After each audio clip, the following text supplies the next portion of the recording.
Hey guys, welcome to another video. So in this video, i-test ko ang akin Redmi Pro 5G. Itong mga games, first mga Android games lang muna.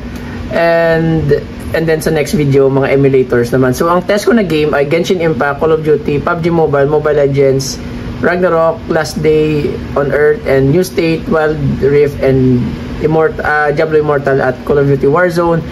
And then the rest are in a Breakout, Stardew Valley, and World War Hero. So ito mga games na nilaro ko. I mean, except sa ML at Wild Rift, hindi ako mahilig maglaro ng mga MOBA games.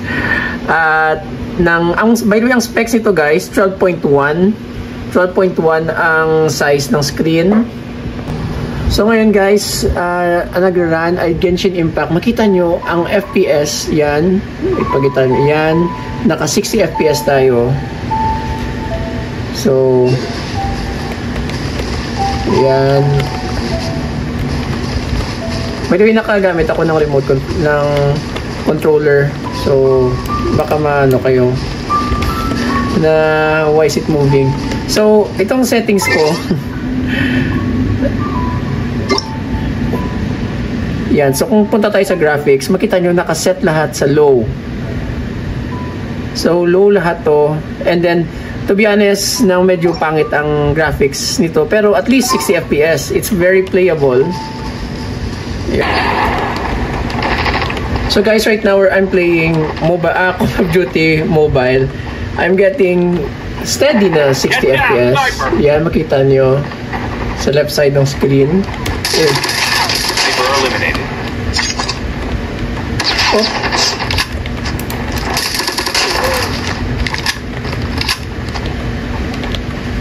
Ito ang settings ko sa graphics.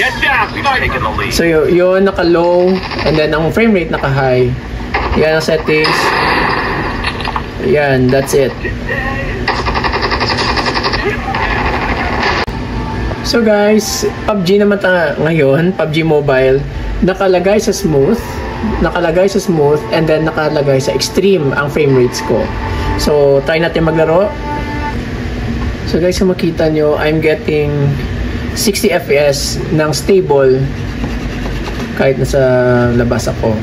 So if you're planning to buy this tablet for PUBG, which ang main reason ko kasi I really like PUBG, the PC version, tablet version, I really like this game, so binili ko to just to play with it.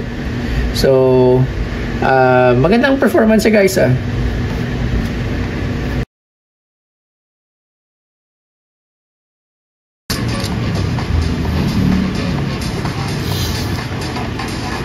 So guys, ang next game naman natin ay Diablo. Ito po ay Diablo Immortal. Ito po ang settings natin ng graphics. Yan, nakaset. Wait, set na lang sa 60. It's not possible. Hindi kaya ng device resolution. Nakaset sa medium. And then ang graphics quality, nakaset lahat sa low. So what happens if I...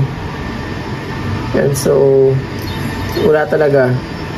So guys, we're getting 60 FPS even though nakalagay 30, pero 60 FPS pa rin siya. Yan.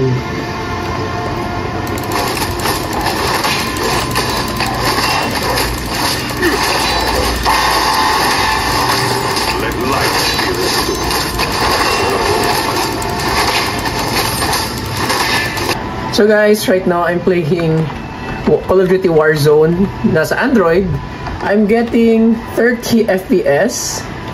Nakaset lahat sa... Pakita ko na sa inyo. Yan, graphics. Yan, everything is just set to low lahat. And then I'm getting a very stable, playable siya for 30 FPS. Pero ang graphics, grabe talaga. So, makita nyo, yan, 30 FPS. So, makita nyo medyo yung graphics. Very playable. I mean, maganda talaga. Pero yun lang, hindi lang high quality ang graphics.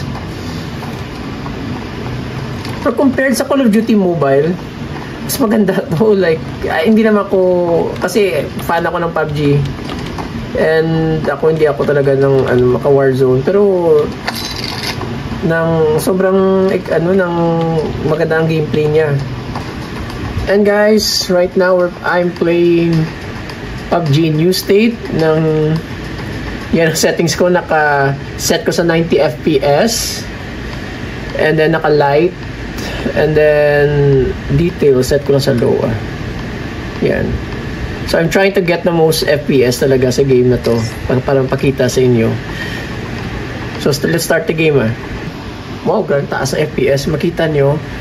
Yan 90 FPS. This game can this tablet makaya niya pala.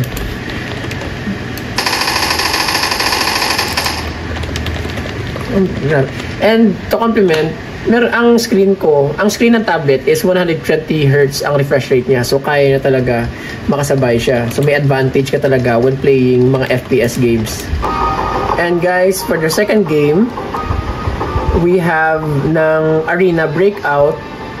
So nakaset siya sa smooth ang graphics quality and ang frame rate nakaset sa 90 FPS. So guys, we're getting, zoom in ko lang, 90 FPS. Yan. Okay, 77, 75. Okay, let's play the game, guys.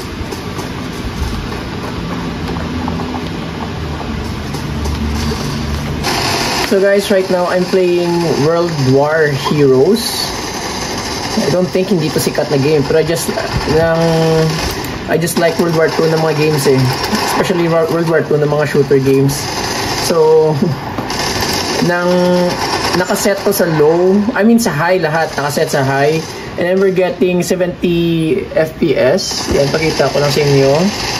Yan, we're getting 78 FPS, nakaset ko sa high. Yan, right now I'm playing Stardew Valley. Yan, and ang FPS, this is a very hindi demanding na game. So 60 FPS. So I don't know kung hilig yung mga game na ganito, pero this game is about parang Harvest Moon to siya. May bayad to, like it costs 400 pesos. Yan. Guys, na Mobile Legends to, ang pinakasikat na game. Ang set natin ng frame rate ay nakaset sa high, ang graphics nakaset sa high. Kahit high ang lahat, ng smooth pa rin ang gameplay. Makita nyo sa screen na wala talagang lag, and then over 60 I think naka-lock siya 60 FPS ang game na to. So nang wala talagang random frame drops or basta nakita rin ng kasama ko maganda ang graphics daw kahit no high-end ang phone niya. And ang lastly guys, ang last na game ay Wild Rift, League of Legends, LOL, kung ano yung tawag nyo. Makita nyo sa screen, 60 FPS. Set yan sa default, di ko na ginalaw ang graphics. So maganda talagang graphics, makita nyo sa screen. Yan. So kahit maraming creeps, maraming dyan ginagawa, 60 FPS pa rin, stable talaga.